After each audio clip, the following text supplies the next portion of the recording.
তো আল্লাহ বললেন, আফালা ইয়ানজুরুনা ইলাল ইবিলি কাইফা খুলিকাত, উটকে কিভাবে আমি তৈরি করলাম এটা একটু দেখতে পারে না ওরা? আরে উটের দিকে তাকালেই তো ওরা উটের মালিক আমি আল্লাহরে খুঁজে পাবে। উটের কথা আল্লাহ কেন বললেন? উট হচ্ছে এমন আজীব একটা প্রাণী যেটা প্রাণী বিজ্ঞানীদেরকে হয়রান করে দিয়েছে। আল্লাহু আকবার, আপনি অবাক হবেন উটের যে ফিচার আল্লাহ তাআলা দিয়েছেন। প্রাপ্তবয়স্ক একটা উট একসাথে 200 লিটার পানি খেয়ে ফেলতে পারে, এবং উটের পেটের ভিতরে একটা স্পেশাল ওয়াটার চেম্বার আছে, ওই চেম্বারে রেখে দেয়, যখন লাগবে ওইখান থেকে নিয়ে নিয়ে বেঁচে থাকে। 1 মাস না খেয়ে বেঁচে থাকে কি করে? ওটের পিঠে দেখবেন একটা কুজ আছে, এই পুরো কুজটা হচ্ছে চর্বির আধার। ওটের যখন খাবার থাকে না মরুভূমিতে, মাসের পর মাস যখন চলে, ওই চর্বি থেকে এনার্জি নিয়ে সে মরুভূমিতে চলে, সে না খেয়েও বাঁচতে পারে। আমাদের চোখের মধ্যে যেমনি একটা পাপড়ি, এরকম এক পাপড়ি দিয়ে উটকে আল্লাহ বানায় নাই, ডবল লেয়ারের পাপড়ি দিয়েছে।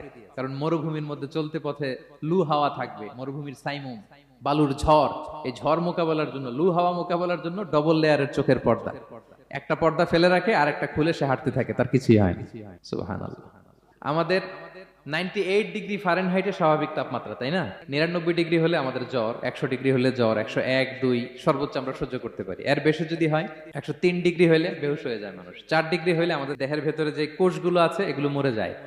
কিন্তু একটা উট মরুভূমির তাপমাত্রায় প্রতিদিন 104 ডিগ্রি 5 ডিগ্রি তাপমাত্রা সহ্য করে খুব স্বাভাবিক উট চলতে পারে, তার কিছুই হয় না। এবং মরুভূমির মধ্যে যে ক্যাকটাস আছে, গুলমলতা, বড় বড় কাঁটা জাতীয় গাছ, যেই কাঁটা পৃথিবীর কোনো প্রাণী খেতে পারবে না, কিন্তু একটা উট অনায়াসে খেয়ে ফেলতে পারে। উটের জিহ্বাকে এবং পাকস্থলীকে আল্লাহ এমন স্পেশালি মেড করেছেন, যত কাঁটা দিবেন খেয়ে সাবার, ওর কিছুই হয় না। সুবহানাল্লাহ বিহামদি। Be a part of our vision. Do listen and share the khair.